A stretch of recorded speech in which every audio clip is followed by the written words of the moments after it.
How are you? Where are you at? Oh God. What is the reality relative to what the Well, I think headlines say? like all these things, you make decisions, things happen, and then it's having to deal with the repercussions of that. And often that's sad. It's difficult. It's hard. There isn't any winners in it for anybody. Obviously, family. My children and all your associates, your conditional friends and your non-conditional friends. You find out who those are. But actually, it's been an interesting exercise. It hurts. It's horrible. It's honour, integrity, all those things. But it's happened, and it's very rare that it's business and personal all at the same time, though, isn't it? Yeah, I know. It's a full mix. But I suppose for me, perhaps they are a bit more all linked. But it's been hard. I got to be careful because I'll just fucking cry. Yeah, that's all right. No, that's the show. We've had people on here who've done all that before, so don't. But the hardest bit is obviously the family side of things. But I mean, that's part of the deal, I suppose. But I think I'm sensitive anyway to people and to emotions, and even I lost my dad last year. I mean, I didn't have a great relationship with Dad or anything, but he only watched me probably 6 times in my whole rugby career, but that affected me 100%. But not an excuse or to blame, but last summer it was doing the prison show, and I said to John, I said, why do I get so emotional? Obviously all the stuff's kicking off for me, and why do I get so emotional when I think about this stuff? And he just said, that's why we love you. So, you're talking to the right man when you're coming to emotion, surely. Yeah. But I mean, those things, but it's been fucking difficult. But the one thing which is, I mean, what we did, and it doesn't matter what I've done or what's happened to me, the same as what's happened to Benny or Mikey or any of the other players, that I feel my love, and like I said, meeting up in the autumns on the 20-year reunion, all the stuff you think is important in life, and yes, a lot of my personal circumstances, whether it be finance or family circumstances, it lays bare what is really important, and it's the fucking people around you, and good men.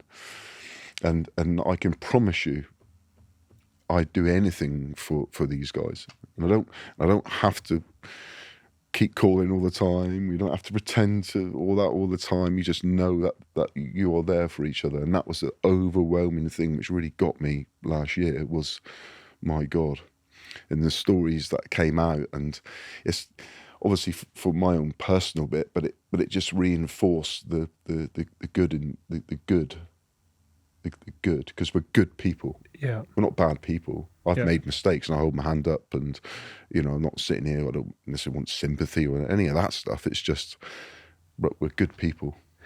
And I'll tell you, I'll stop. These guys have heard it, but it will mean nothing to you, and it might mean nothing to you people who listen to this, even if it makes a cut, because it's probably shit, but it meant everything to me. Come on. I was going up the tube, coming out the tube at Borough Market, and as you get older, you get less and less remembered. But this lady just looked at me. She pointed a finger at me. She said, "You're Phil Vickery." I said, "Yeah." And she was like, what I call middle-aged. Not old, but middle-aged. And I thought, wow, that's fantastic. She said, "My dad loved you." But then she started talking about what we meant to her, because she was one of 3 siblings. And she said, "My dad, when you boys played, you sit us all down, or drinks, or snacks, or shirts, or chairs when you come on." And she said, he loved you lot. He said he loved you, and what you used to. And she was living her dad's dream, through us, and it kind of. I got, you can imagine, so I started to cry. Then she started to cry.